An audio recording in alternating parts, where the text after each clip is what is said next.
Basically, it's the subject that enables you to question everything, really, and the foundation of our beliefs and our knowledge, and crucially question the big questions that go on in the either two subjects is good.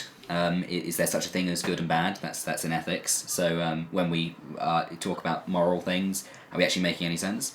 And in philosophy, you're largely questioning this concept of is there anything extra in this world? Is there a God? Is there anything? Is there any meaning? Is there any point to the world? And that ultimately centers around the question of God. It's split up into a number of sections. I mean, you deal with it looking at arguments for these things. So that say for morality. I mean, you look at what you could base that on. Could it be the Bible, the commands of God, or could it be something more logical? It's like utilitarianism, in which you'd say that right and wrong is just what takes into account the majority view. So whatever action brings the greatest happiness for most people is good. And you question, does that actually mean anything at all? Is that just something made up by logical philosophers? Does that have any bearing on our life? And then with the philosophy bit, you'd be looking at, if you look in this world, is there actually any evidence for God?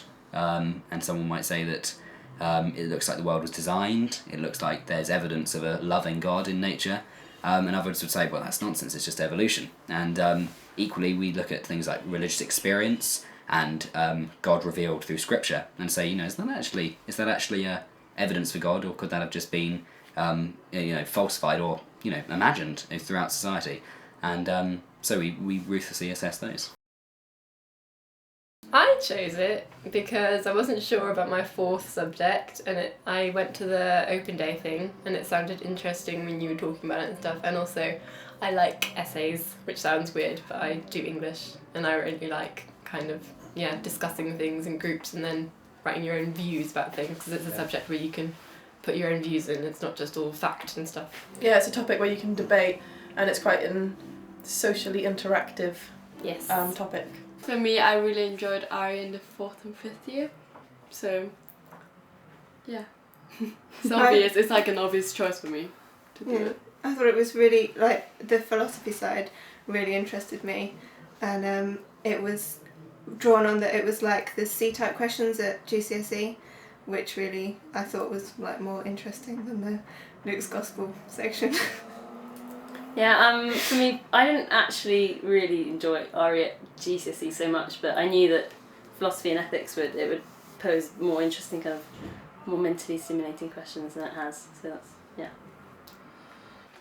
I kind of known I'd wanted to do it for a long time, actually. I remember doing RE in the earlier years and kind of feeling like we touched on interesting, important things, but that actually never really questioned it and never actually got to the depth of it, and so it was all very shallow, and I knew that there was big questions out there to be asked and looked at that I just didn't feel were being offered anywhere else, and it didn't really seem like it. Just seemed like it I had to do it in a way, and I think that's been really right for all my other subjects. My whole life, it's been a kind of something I had to do, really.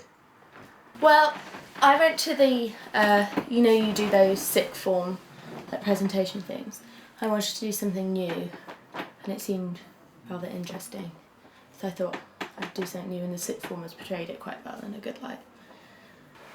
I suppose mainly for me it was the discussion aspect, being able to debate and essentially argue against my friends who were also taking it.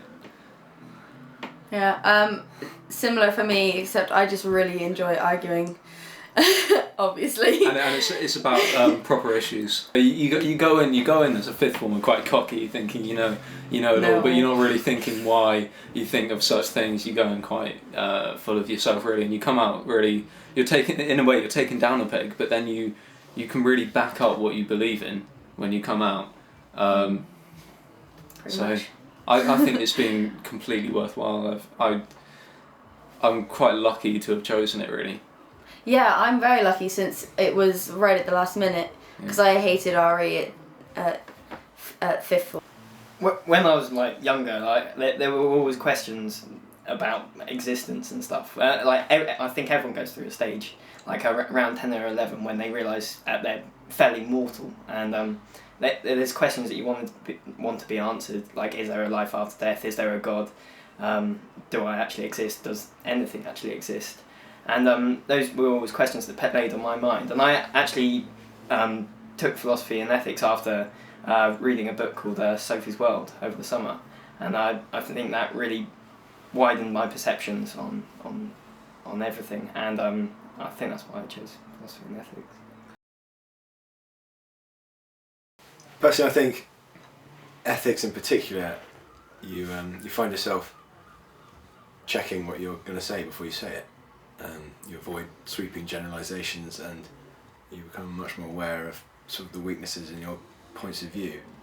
And I think it stops you being quite so dogmatic with your views, and it opens up your mind really to another way of seeing things. Yeah, it's really helped me just understand the world a lot more and how people act in certain situations, and I've really enjoyed, because of this, I've been able to have more debates with my friends and family about issues relating to ethics that I've learned about and understand more now. It's made me a bit more confident because, like, you persuaded us to, like, speak out, and, like, in ethics you do have to speak out to get your part said, and it's made me more aware of, like philosophy.